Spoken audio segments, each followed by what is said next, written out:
गतकाली पवित्र शिशु दिवस अवसर में घटगां ब्लॉक अग्रणी युव अनुष्ठान पैदपाटना ग्राम पंचायत स्थित मां तारिणी युवक संघ तरफ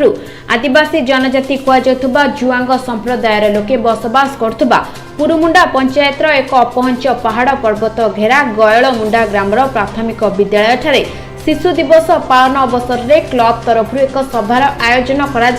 विद्यालय अध्ययनरत प्रथम रु पंचम श्रेणी पर्यंत छात्र छात्री मानकु शीत वस्त्र एवं खाता पेन पेंसिल रबर कटर प्रभृति पढ़ा सामग्री सह मिष्टान बंटन करा सांतरपुर पंचायत स्थित जुआंग जनबसती कुलाडेरा प्राथमिक विद्यालय में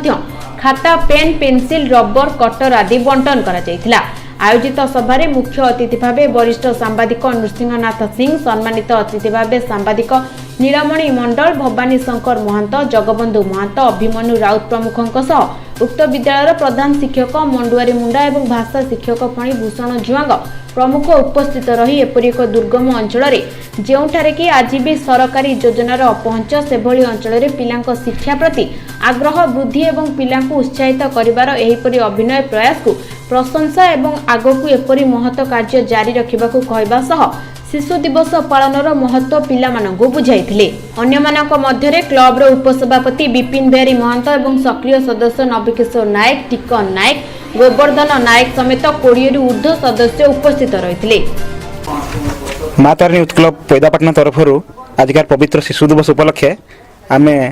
गयळमुंडा प्राथमिक विद्यालय को आसीथिलु। किछि शिक्षा उपकरण यथा खाता पेन एवं शीत उपकरण आमे बंटन करथिलु।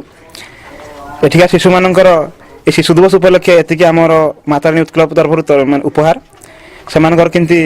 सर्वोपरि उन्नति हो क्लब तरफ आम से ज्ञापना कर पैदापाटणार मां तारिणी यूथ क्लब जो पदक्षेप नहीं बेस प्रशंसयोग्य विशेषकर आदिम जनजाति जुआंग अध्युषित गयळमुंडा गाँव में जो प्राथमिक विद्यालय 20 जन छात्र छात्री को शीत वस्त्र प्रदान कर एक समय उपयोगी सहायता बोली मन करे। या छड़ा पाठ्य सामग्री शिक्षण सामग्री खाता कलम